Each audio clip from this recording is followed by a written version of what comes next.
Well, he'd been out of the music business pretty much for 5 years, living by himself without friends and without any kind of social contact, just having this disease, just rampage, uh, just making his life a Hieronymus Bosch hellscape.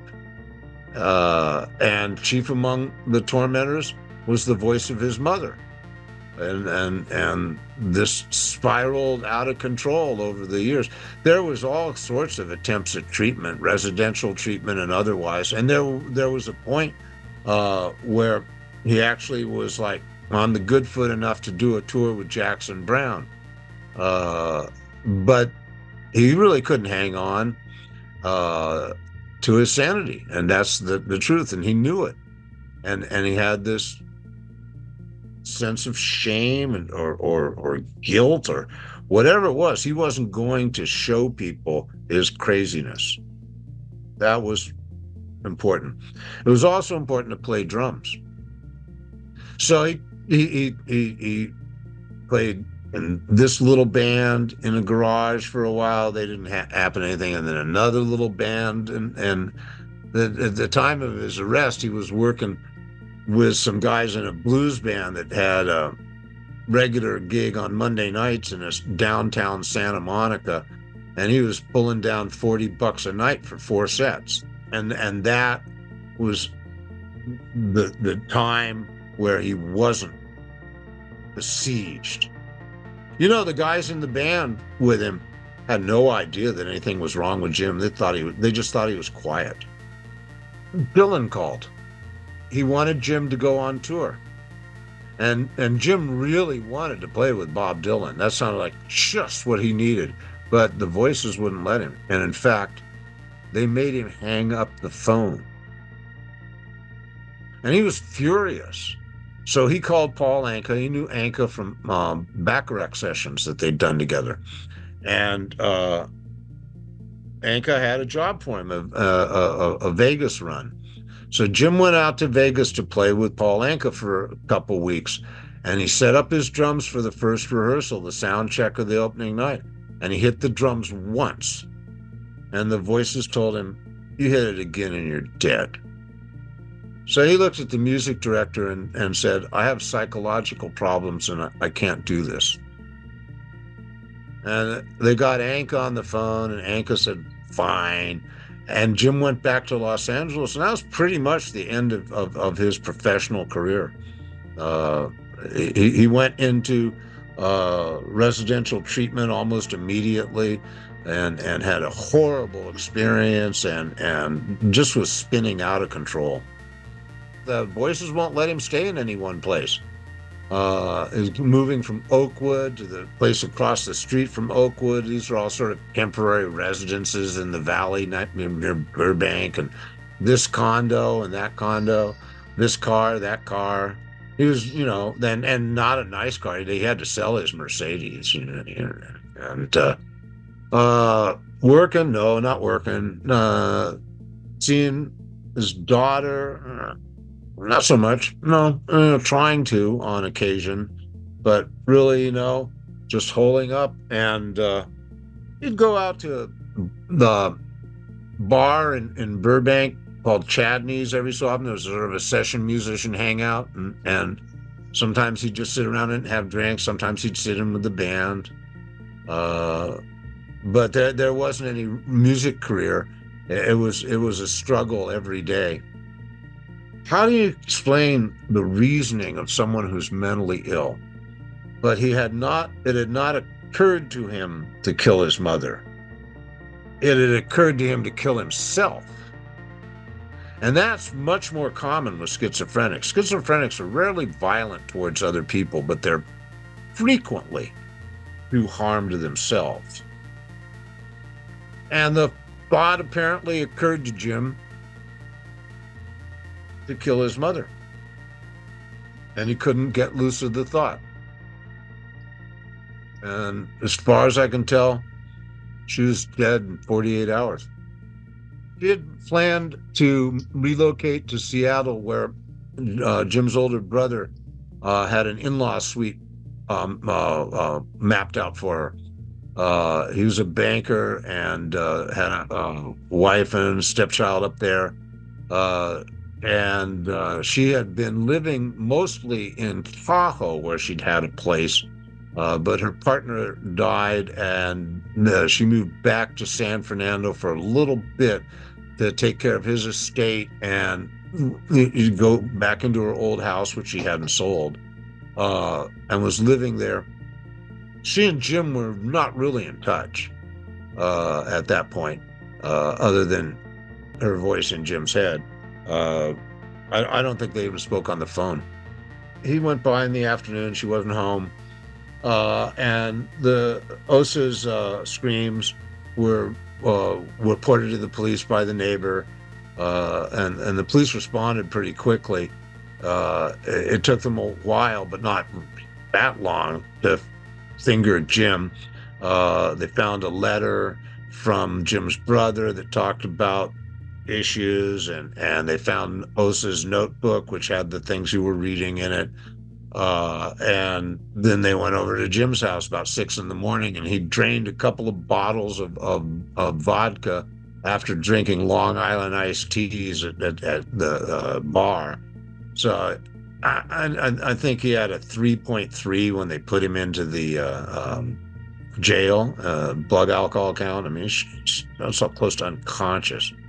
But yeah, they found him curled up under his coffee table, and they pushed open the door, and he was crying and whining, and he just said, "I did it. I did it.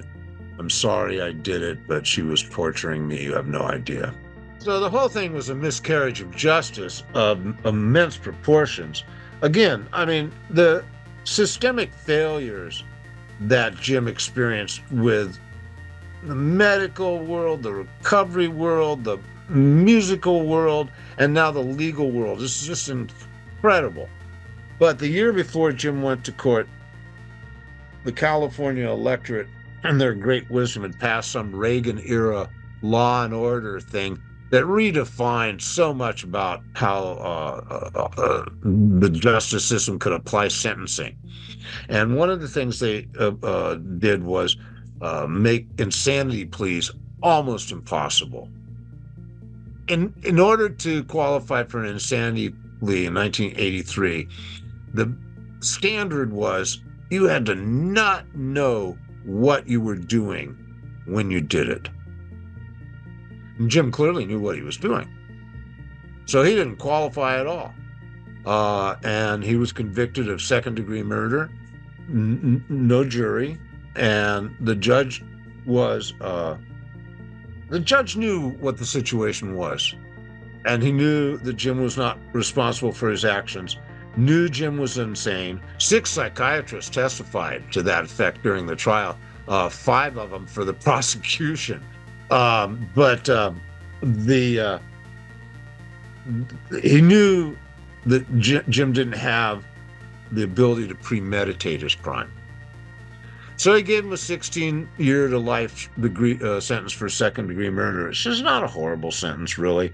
But, of course, Jim just stayed in.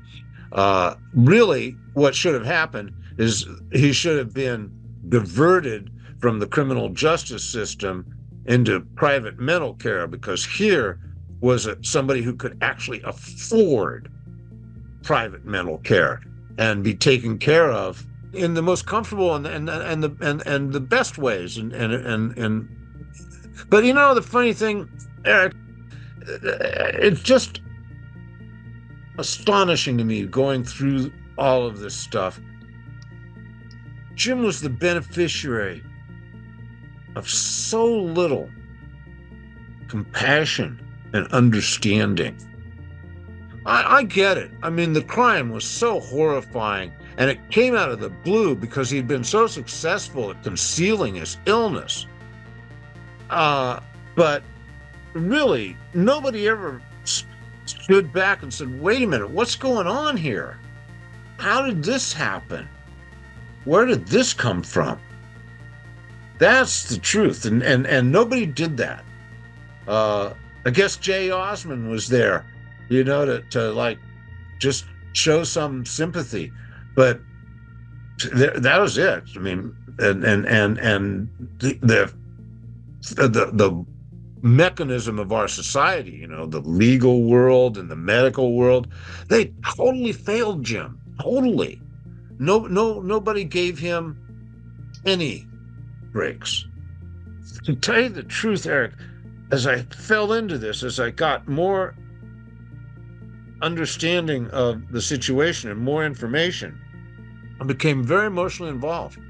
And I really felt for Jim in a deep and profound way because nobody else did. And then I would talk to people who knew him, and they would just glow. Like Van Dyke Park said, "Oh, Jim, he was the esprit de corps." So there was some wonderful energy in young Jim that was left behind, and you can hear it on every record he's on. There's no record that Jim plays on that he doesn't leave something special. But here's this guy that was just never understood and never appreciated for his torment and for his terrible circumstances.